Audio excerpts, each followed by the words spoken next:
আসসালামু আলাইকুম এভরিওয়ান, আশা করি সবাই অনেক ভালো আছেন। আমি শারমিন চলে আসলাম আমার আরো একটি নতুন ভিডিও নিয়ে। আজ তৈরি করছি গরমের জন্য খুবই রিফ্রেশিং আর হেলদি একটা ড্রিঙ্কস, ঠান্ডা ঠান্ডা পেঁপের জুস। পেঁপে কিন্তু কোষ্ঠকাঠিন্য দূর করতে খুবই কার্যকরী। এটা আমাদের স্কিনটাও সুন্দর রাখতে অনেক সাহায্য করে, আর এরকমেরই আরো অনেক উপকারিতা আমরা কিন্তু এই পেঁপের থেকে পেয়ে থাকি। তাই এই গরমে এমন একটা পুষ্টি সমৃদ্ধ ফলের ঠান্ডা ঠান্ডা জুস হলে কিন্তু মন্দ হয় না, যা নিমিষে মন প্রাণ কলিজা ঠান্ডা করে দিবে আর তারই সাথে স্বাস্থ্যটাও ভালো রাখবে। পেঁপের জুস তৈরি করার জন্য এখানে একটা মোটামুটি বড় সাইজের পেঁপের অর্ধেকটা পরিমাণ পেঁপে আমি খোসা ছিলে তারপর ছোট ছোট করে কেটে নিয়েছি, আর যেটা কিনা কেটে নেওয়ার পর প্রায় 2 কাপ পরিমাণ হয়েছে।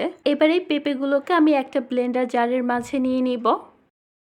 পেঁপেগুলো নেওয়া হয়ে গেলে এরপর এর মাঝে আমি দিয়ে দিয়েছি 2 টেবিল চামচ পরিমাণ চিনি। তবে আপনাদের পেঁপেটা খেতে কতটা মিষ্টি বা আপনারা যে যেমন মিষ্টি খেতে চান সেই বুঝে চিনিটা এখানে অ্যাড করে নেবেন। দিয়ে দিচ্ছি একদমই সামান্য একটু লবণ, তারপর দিয়ে দিচ্ছি কিছু আইস কিউব। তবে কেউ যদি বেশি ঠান্ডা খেতে না চান তবে এটা স্কিপ করতে পারেন। তারপর সবশেষে দিয়ে দিচ্ছি 1 কাপ পরিমাণ ফ্রিজে রাখা ঠান্ডা পানি। আপনারা কতটা পাতলা বা ঘন করে জুসটা খেতে চান সেই বুঝে কিন্তু এখানে পানিটা অ্যাড করে নেবেন।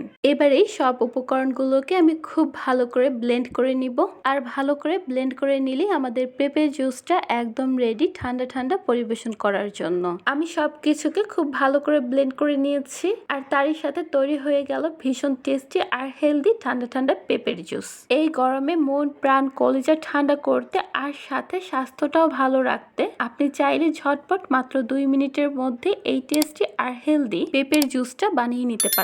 আশা করছি আমার আজকের এই ঠান্ডা ঠান্ডা জুসের রেসিপিটি আপনাদের অনেক ভালো লেগেছে। যদি ভালো লাগে তাহলে প্লিজ ভিডিওটি লাইক কমেন্ট শেয়ার করবেন, আর চ্যানেলটি সাবস্ক্রাইব করার অনুরোধ রইল।